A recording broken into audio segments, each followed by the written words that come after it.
you're in the studio and you're really involved in the studio, you're not worried about coronavirus kind of a thing. So that's kind of a cool, Yeah. cool Yeah. thing. And what about But your I'm still concentration, working. Paul? No, What about your what about your concentration? Are you focused enough? Are you, oh sure, oh sure, yeah. that's great. I've always been kind of, even from a real early age, and I think maybe it was because it was always my safe place. It was always a Yes. place I could go and just not worry about what was going on in the house or in the neighborhood or what have you. So it's always been kind of a respite for me in that regard. Yeah. So no, once Yeah. I'm doing something, I'm not thinking about anything else, except maybe Yeah. my wife, knowing that my wife wants me to come in and watch a movie with her. You know? Well, and Yeah. Paul, I don't know if this is too personal, but you might share a little bit, because I mean, I'm sure a lot of emotional and physical time recently with Grace's situation. You might just share a little bit about that. Sure. My wife is in well, she has chronic pain. She went 5 years before she was diagnosed with diabetes, and because of that, she has irreversible neuropathy in her legs. So pain all the time, and she has a little bit of some respiratory problems too. But in December, she went into the hospital for a respiratory problem, and while they were doing pictures of her lungs, they found a very large mass on one of her kidneys. Come to find out, it was kidney cancer. And so in January, they took it. They had to remove the entire kidney, and it was a long battle coming back from that. She's doing well in relationship to the post-cancer problem. In fact, she had a body scan and about 3 weeks ago, and she has none, so she's cancer-free. Right now, it's Thank just God. That's great, Paul. That's Yeah. great. yeah. Uh-huh. But that's a So roller coaster. That's a real roller coaster for her to have to cope with, and for you as well. yeah. Well, And and especially now when you have time to think about it all. yeah, it's I guess I'm doing okay. I think, and then now we're dealing with this crisis that it's like I had such a tumultuous 2 years previous with a lot of deaths and things. I think I talked to you about that the last time, but You did? it Yes. was like, okay,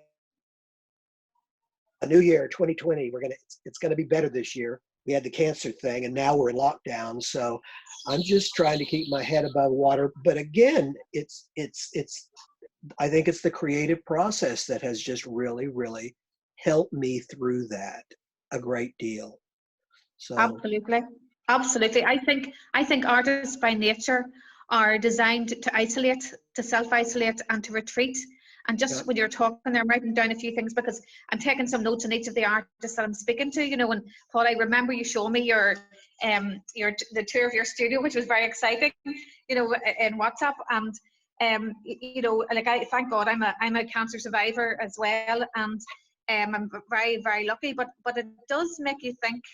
The coronavirus and the context that we're in makes us think about our own mortality, and by virtue of having a creative mind, that can be an asset or a scourge depending on which way you're looking at it, you know. But that release and that focus on being creative and doing something creative is a very, very important and necessary part of our own self-expression, you know. And is your wife, first of all, her name Grace is one of my favorite names. Is your wife creative in any way? Is she into the arts in any way? she wouldn't say so, but she's a major Yeah. she's a major weaver. Oh, uh-huh. She is doesn't all the what lady arts, isn't that what that was called back Yeah. at the last Yeah. turn of the century? She doesn't knit, but she does needlepoint. She just does really, really beautiful stuff. Right now, because of everything that's been going on, she really hasn't gotten back into her studio, but hopefully. Yes. You know, what you were talking about a moment ago about when you're in the studio, here I've been dealing with a lot of loss and a lot of death and just paranoia and fear right now. When you're in the Yes. studio and you're a creative person, every day is a birth. Every day you come Absolutely. in here and Absolutely. something out of nothing. There is, I know that sounds really dramatic, but you know what I No, mean. but you're right. You're absolutely right. I had this conversation earlier with Mark too, that you're recreating and reimagining and you know, this idea of retreating, you know, and sometimes you've got to go back to your source and almost nearly almost be destructive in the creative process. Do you know what I mean? There's never Yeah.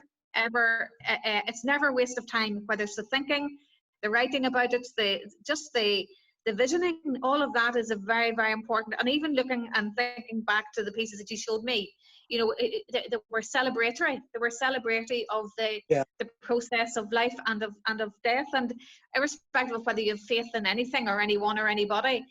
Even this process of retreating for all of us into a sanctuary, whatever that sanctuary might be, you know, and I just was writing that down. You said that you said your studio was like a safe place and a safe space. You know, that's very, very healthy, and there's something very rejuvenating about that process. It's like shedding an old skin and creating something new, you know. And I love what you've said about the rebirth. It's like a rebirth every time, you know. And even when you look at a painting, the same painting, but you look at it different times of the day or a piece of work that you go back to, you know, that's very healthy, you know. I think so. You know, better than, you know, drugs or gambling and stuff. You know, Yeah. I've always throughout my entire life, you know, when people go through real severe times, you read about very common, they a lot or they get stoned a lot, trying to alter it. I've never been able to do that. I've never, when bad times have come and emotional times or even physical Yes. times, I've never been, hand me that bottle. In fact, I go to the Yes. opposite. It's like whenever if I get stoned or I get high, no matter what it is, it always, through my life, it's always intensified what Yes. I was going through. So I guess I'm Yes. lucky in that regard that I have something a little bit more. Now I must admit, when my mom died 2 years ago, I couldn't go into the studio. I I understand I that. was I for about 4 months, 5 months, I couldn't even get my brain around the idea. You know, it's sometimes there have been times in my life, very few. It's kind of like starting a new gym. You know, you almost have to force yourself to get in there, and then once you get in there and you see some results and stuff, it Yes. motivates you Yes. more, and you get back into that rhythm. I very rarely have Yes. done that in my lifetime. After my mom died, I quit thinking. I quit thinking. I mean, that's truly what it was. The idea of putting this in myself and the creativity that I have into something just didn't make sense. And so it only lasted for about 5 months, maybe 6 months, something like that. But I immediately, when I went back, is when I started doing those clay rose pieces that I Yes. think you saw time. Yes. And I haven't stopped since. So Mm-hmm. I guess we all throughout our life as artists, we we feel sometimes that it's hard to recover from. And Oh, that was one of them. absolutely, but it's also your source of inspiration at a different stage, because Absolutely. in Yeah. a way it's like you're numbed down, you know, and it's almost like an incubation period where you're numbed down. I mean, I've been working on a piece and I'm finding it really, really difficult to go back to, because I'm distracted with so many other things, and I find the days fly through, and I'm doing a lot of different things, but I'm finding it very, very hard to just focus in the studio because I keep thinking that I need to have a clear head. And it's like, you know, and then when I get in, you know, I'm totally absorbed, you know. but there's an element of me that once there's distractions that I think I need to deal with, and I find it difficult, you know. And the thing about it as well is that it's not a waste. It's not a waste of time, because whether you take down notes or whether you're you know, thinking about what you've done, or you know, it's playing, it's like background noise, you know, it's working on your mind. You might be physically doing the piece. And when I was speaking to Mark earlier, and I was saying about how sometimes artists find it really difficult to talk about their work or show their work, because there's maybe an inherent shyness or introvertedness in all of us. I describe myself as an introverted extrovert, or is it the other way around? I'm never quite sure. But the whole idea of, if we were to create a timeline of the pieces of work that we have created, you know, just from, you know, from the work that you remember creating, you know, from the, you know, as far back, and then have an emotional timeline that has key events that have happened in our lives, there is no doubt that those events have acted as a source of inspiration indirectly at that particular time. You know, and I think I mentioned to you before, I mentioned this the other day, that a friend had sent me a lovely piece after 2 major losses, and it was that, you know, life's tapestry, you need the dark threads to make the golden threads shine, you know. And that's true. You know, how do you know what happiness is if you haven't experienced sadness? How do you know what joy is? You know, so the whole idea of getting, you know, out of that numbness is when we can begin to defrost, if you like. And if we were to draw these emotional timelines, I'm looking at the lovely pieces that you have behind you. It's almost like a mobile, that if you think of it's almost like a juncture, you know, of punctuation marks, you know, punctuation marks in our lives, that, you know, our birth, our source, you know, you think of this, your mother, her source, you're you know, you're her, part of her legacy. Then you think of the parallel relationships with family, with partners, and all of that, and friendships. And it struck me that if we were asked to do a simple, you know, like a retrospective of your work, you would see on that timeline, if you were to draw just on one A4 page, just the work that you've done, but the emotional timeline has been very, very powerful. And sometimes we don't recognize it at the time. It's only in retrospection we actually begin to see it. You know, that I totally agree, but I also don't buy into the notion that you have to suffer for your art. I agree. You know, no, I agree. Absolutely. I agree. Bullshit. I agree. Yeah, I agree. You know, I think then that, it depends. it may for shift some the people, work. yeah, but there are some people who find who are caught and lost in the sadness and the macabre. There's some people who are genuinely, that's their thing. But I suppose, you know, you can create a thing of beauty and no one knows where the sources come from, nor is it necessary to share it with them. Yeah. I think I said that to you before about another fellow artist who's, her work is absolutely stunning. I just absolutely love her work. But that came out of a period in her life where there was a lot of pain and a lot of loss. And I was saying to her that not everybody needs to know what that is. You should be speaking with confidence about your work. And she gave a talk to students a while back, and she got her husband to record it. And he's not unlike you. He's also called Paul, and he recorded it. And she started to talk about her confidence and lack of confidence growing up, and this, that, and the other. And the youngsters weren't really interested. They really weren't interested. They were just intrigued with the work. And one of the things that I talked to her afterwards, I was just saying, you know, there comes a time when, yes, it's lovely to be able to talk about the work and what inspires you, and that's fine. But it's not always necessary to actually talk about the blood, sweat, and tears that that you went through in life before you created these pieces. You know, so you know, because they're a thing of beauty in their own right, and beautifully, skillfully created as well. You know, I like to keep my work somewhat ambiguous. yes. The work that I like always leaves me a handle in which I can hold on to and interpret my experiences, if that makes sense. I don't like work that just spells it out completely for you.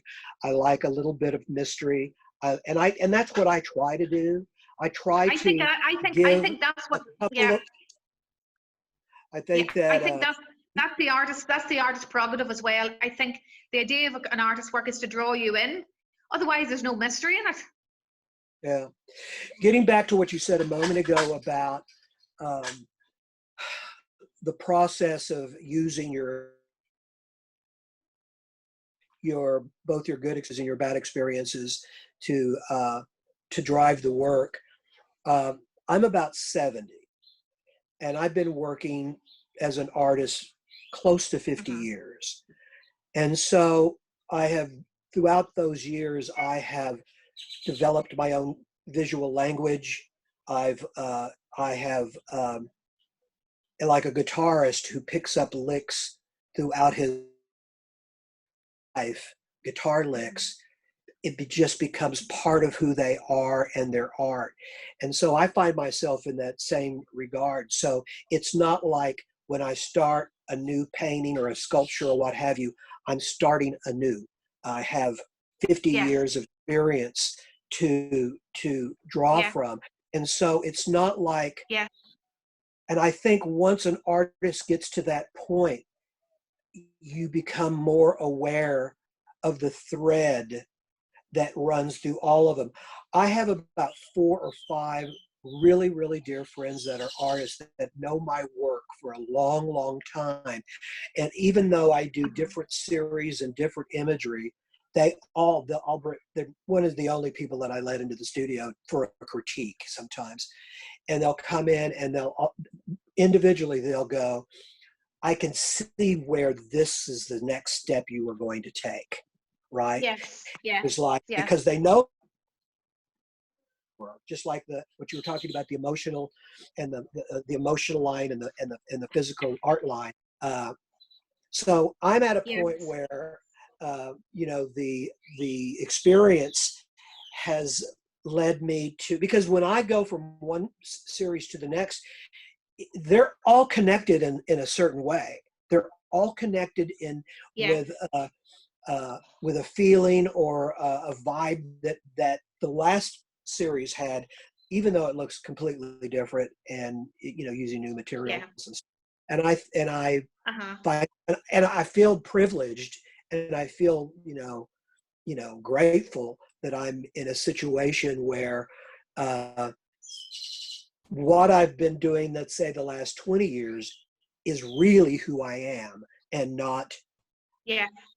out of the 50 years I've been producing, the Yeah. last 20, this is really who I am, whether it's cheerful or melancholy or whatever it is, because Or both. of Yeah. that line we're talking about. Yeah. But you see, do you not think, Paul, the older you get, the more you realize how unimportant it is to impress people? It's a case of your own identity evolves over a period of time. So your particular style, evolves, and people will recognize your own particular style. And that's part of your DNA, if you like. That's what makes you unique. I think where artists feel that they have to copy or plagiarize, it's because there's a lack of confidence. And confidence comes with age and stage, I think, as well, and experimentation too, and once I think you stop resisting, the need to impress, but importantly be more authentic. That's when I suppose you've arrived in your own, doing your own thing, and you're in your own groove. You're in your own flow and your own groove. But I mean, don't you think that's just that, whether it's art or anything That's else, life. that's as you get older, you Yeah. quit. Well, maybe I know older people that are still trying to impress people, but I've honestly, I haven't. When I was a young artist, back when I felt like I was going to set the world on fire, that Yeah. first 15 years or so, yes, I wanted people to look, but I have, uh, uh, I have series. Susan, I don't even know if you know this. I have full series of work that no one has ever seen. Yeah, I Full understand that. bodies of work that is boxed up or bubble wrapped, that has never been out of my studio. So the idea that I want to impress, well, of course, when I go and do a show, of course I want to impress. But that's why I don't do art festivals or, Yes. restaurants want to show your work. When I step out for a show, I want to do it in the best possible way, display wise, good lighting, in a good space. Yes. I'm done with because that old thing of when you but I think that's the nature of things. I think that when I was young, I was trying to do. I mean, I know artists right now like that. They'll do 10 shows a year in the same city with the same work. Yeah. I don't care about that anymore. And honestly, I just haven't been that way for a long, long time. I think I mentioned it to you before. Most artists I know, and I'm not saying I'm like right about this because we all have our different ways of doing it. But for me, when I did a lot of gallery work back in the 80s and the 90s, you put together a body of work for a show, right? You got you book the show, you do the work, and then you do the show. I haven't worked like that in 20 years.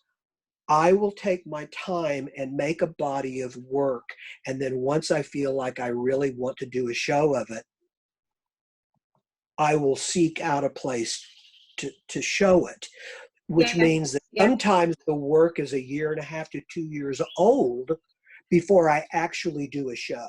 Well, I completely understand. I completely understand it because, like you, I would feel, I would have a solo exhibition every maybe 2 to 3 years, but I would, to me, it would be an opportunity to mine very, very deep, to retreat, from people all around me, to create the work in private, and so nobody sees it, and I select very, very carefully where it goes, and and how I want it to be shown, and I'm not hungry enough or desperate enough to have to make compromises. Do you know what I mean? There's an element of that, and that's not about being precious or trying to make myself up bigger than anybody else. In fact, it's not. It's just being selective of where you put your energy. Yeah. Especially when you get old. Yeah. When you get old, it's like, because at my peak, I was doing 6 or 7 shows across the United States. I was going all the time, and I just got burnt out really early. And honestly, I think the main reason, in fact, I know the main reason that I stopped doing that altogether was because I became this commodity maker. Yeah. Right. It was like it's like the difference between a good interior decorator and a bad interior decorator. A bad interior decorator is filling space. A good interior decorator is picking pieces that reflect the person you're doing the work for, and that's how I've always, not always, but I mean the bulk of my life. I think when I quit all those galleries so many years ago and spent 2 years doing no shows at all, I think I became a more authentic maker, an artist. That's what I mean. That you're not caught on the treadmill. You're actually taking that time to develop it. Actually, even in the process of not always making, you're actually thinking and researching. There are other ways in which you research, because by the time you actually start to make the work, the process in your head is already, and the emotions have already been, processed and moved, and Well, I think once I decided not to do it the way that I wanted to do it, how I was going to live my life as an artist, I think the work got richer and deeper, had more substance to it. And I'm not just talking about the surface of the paint, but what I was trying to do.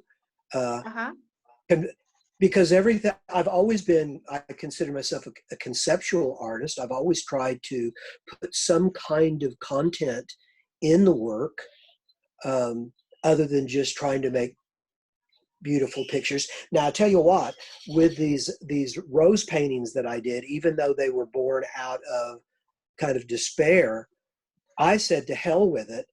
I want to make some beautiful pictures.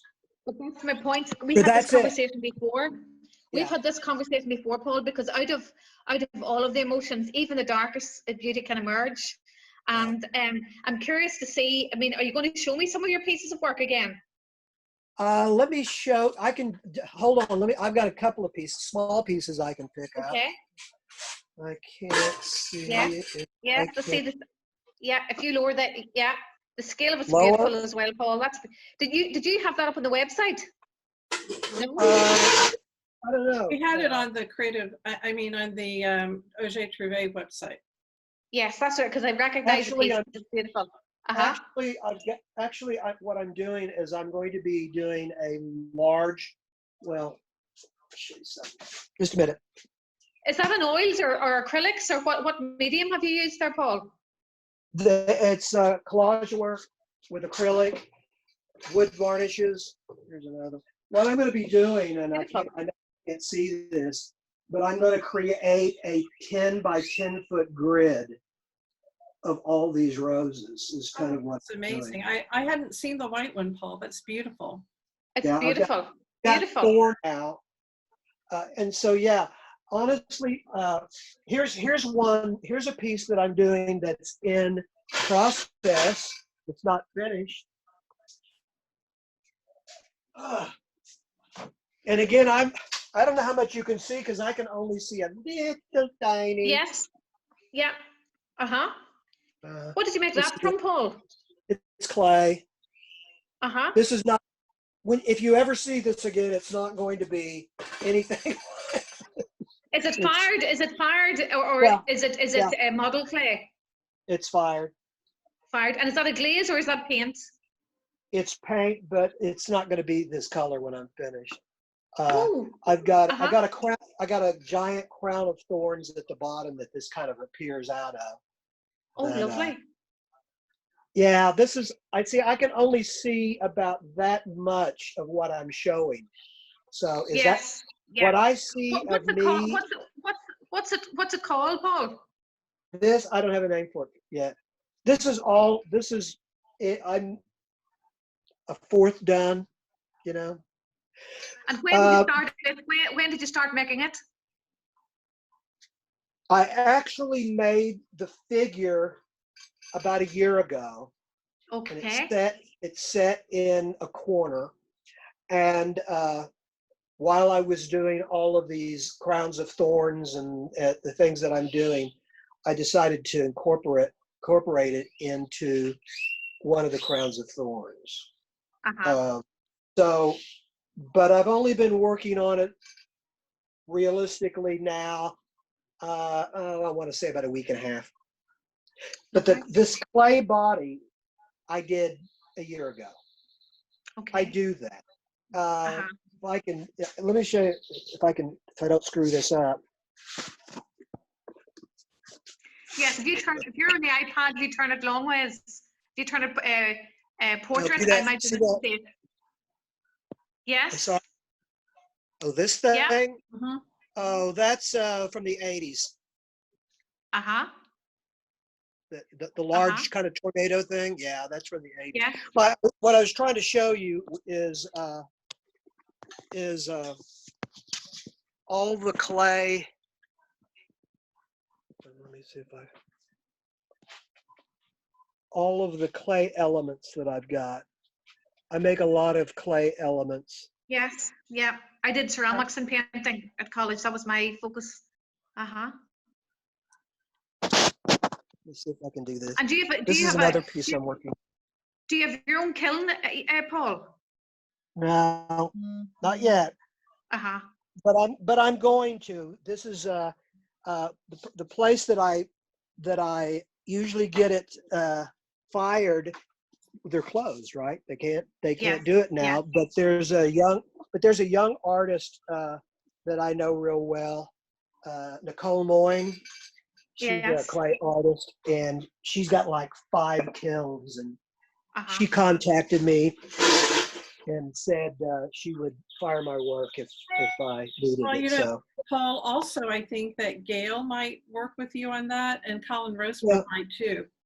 yeah. Well, Nicole is like right at 2 blocks from me. Oh, okay, well, that's perfect, yeah. No, I know they would, but this is, I've already talked to her. I'm going to put the trays out on her side porch, and she said she's going to leave them outside for a couple of days, and then, try to be healthy about it and everything. So, Yeah. but yeah, she in fact, she's been trying to sell me a kiln. So I think I'm going to be needing to get a Yeah, kiln. because the other thing I was going to say to you as well, that you could make your own, raku if you're out in the country, or if No, you no, no. ain't doing it.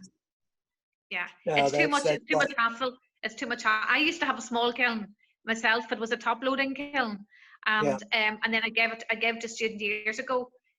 But I did ceramics and painting. That they were interconnected.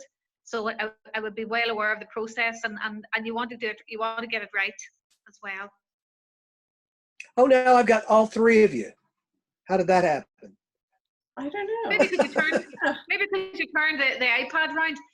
It's funny because I've been trying to connect on the computer all day and Zoom, and it's not working for me. I'm going to try again so we'll have it right for tomorrow, Susan. Mhm. But I think I'm going to buy myself an iPad, because at the minute I'm just working on the phone. But because I think we were talking about this earlier, Susan, that it's easier to work with the phone or the iPad, when we're trying to show work, Right. isn't it? It is much more so than the laptop. Yeah. Yeah. Yeah. Yeah. Obviously I'm trying to show you stuff here. I can't show you the Uh-huh. studio very well because the picture's just too small. But no, it's great what you're doing. It's great because even if you bring it around some of your paintings, if you lift your iPad and take me around 2 more of your paintings, I can see it. Let's look at I can walk around with it, Paul. Okay. Yeah, just walk around. Tell me Yeah. tell me if you can see it. Yeah, I can see it. Yeah, just lift it up a wee bit. Yeah, perfect. Perfect. Yeah. And if you're the one talking, Paul, we can see it in the large screen. You can, okay, cool. Yeah. Here's one. And is that part of the series, Paul?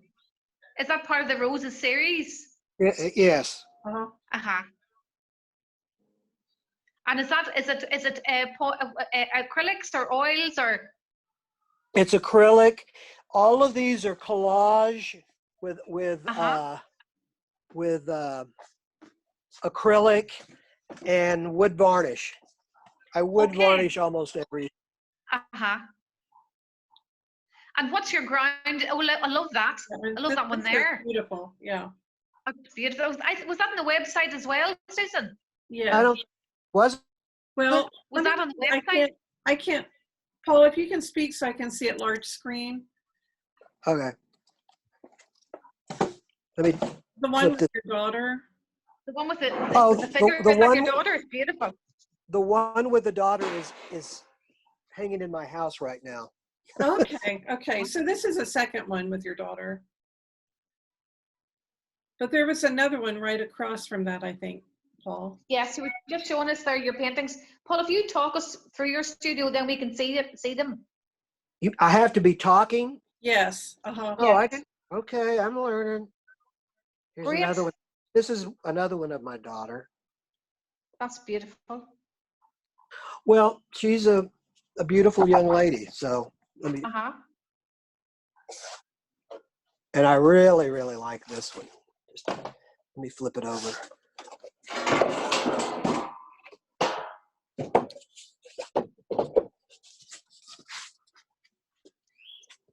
Oh, that's beautiful. Anyway. Oh, that's beautiful. Yeah. That is absolutely beautiful. Yeah. Thank you. Thank you. These are the. What's the title of it? What's the? What is it now? What's the title of it? What did you call the painting? The Twins. This one's called The Twins. And what's the significance of that? What's the significance of the title? Well, because my granddaughter looks exactly like her.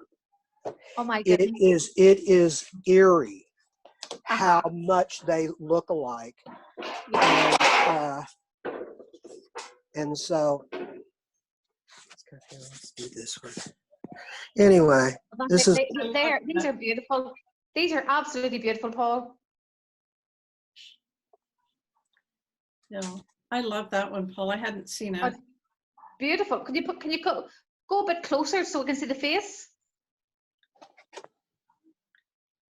If you keep talking, Paul, we see the Okay, that's picture. right. Okay, I'll just Oh, that's blabber beautiful. on.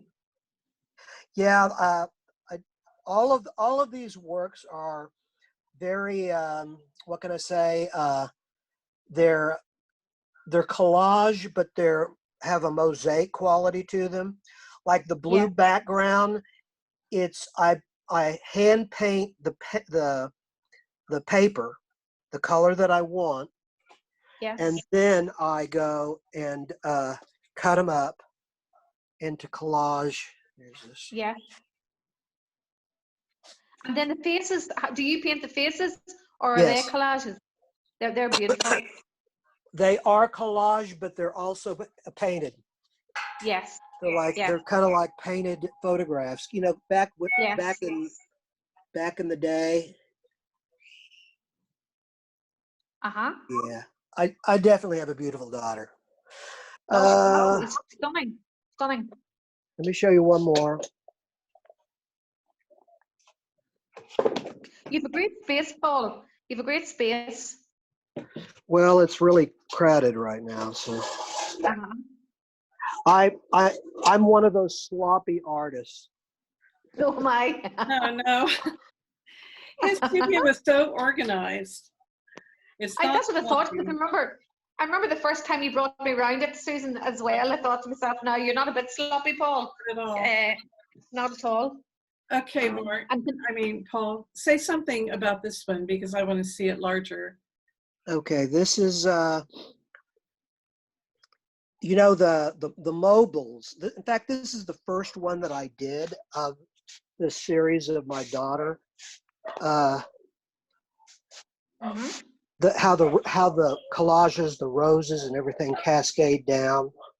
Yes. So I was trying to create kind of that same feel of the offering. You know, I know I got into this conversation about the last time about the three deaths.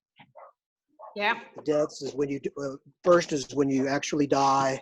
The second is when you're buried, and then the third is when you're forgotten. Yeah. And this is just a painting. This is just a collage. Beautiful. Yeah. So the roses, what are the roses made from? They're hand painted photographs. Hand painted. Uh-huh. All of that's the thing. If you can't really tell until you see them in person. Yes. But all the roses are photographs, but they're also they all have a coat of paint over it. I don't know if you can see that right now. I can see. Yeah. So anyway, that's. You know that technique Trompe l'oeil. Yeah. That's what there's an ornateness. I think it's mentioned before, but obviously the spirituality aspect of it as well. And was given the time of the year that we're in as well. But they're almost like, it would remind me of church windows and church sculpture. You know, they're quite Madonna-esque. Yes, very much so. There's great radiance with them. Well, they're almost sacred, like sacred relics. Yeah, see, absolutely. You can take the Catholic out of the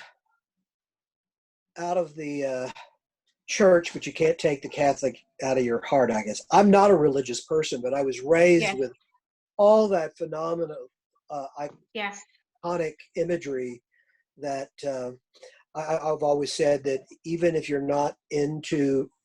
don't believe in God, you have to think all religions has phenomenal artwork. Absolutely. It's just Absolutely. without them, we would be so bare, I think, when it comes to Absolutely. art. I mean, I think absolutely. And I mean, whether you've like, I was brought up Catholic, but and I would consider myself more spiritual than Catholic. But there's aspects of the Catholic Church I wouldn't necessarily agree with all of it. But I do know that faith is something that can get you through many things. Faith in something or someone. But I can see there's great depth in those pieces.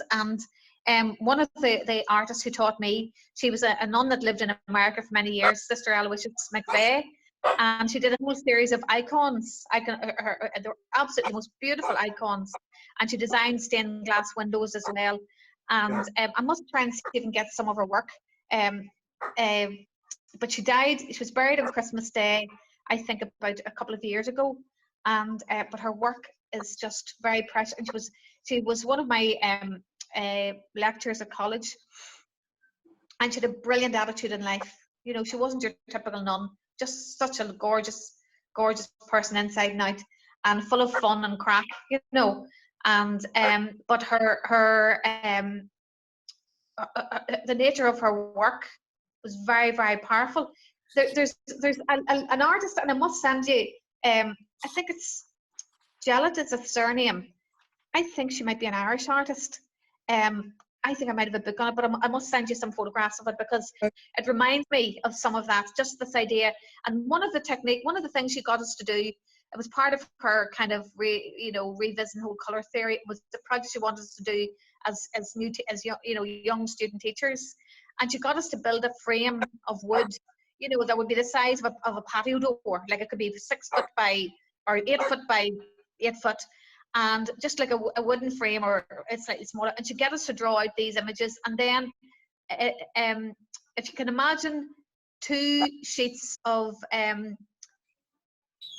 clear plastic adhesive that would trap clear but coloured tissue paper or coloured acetate paper. So we were making these large images and shapes, you know, and then they were trapped between 2 layers of clear plastic, and then they were stretched and stapled onto this, if you like, this frame, and then it was slotted into the window. So that was your stained glass window for like a project in school.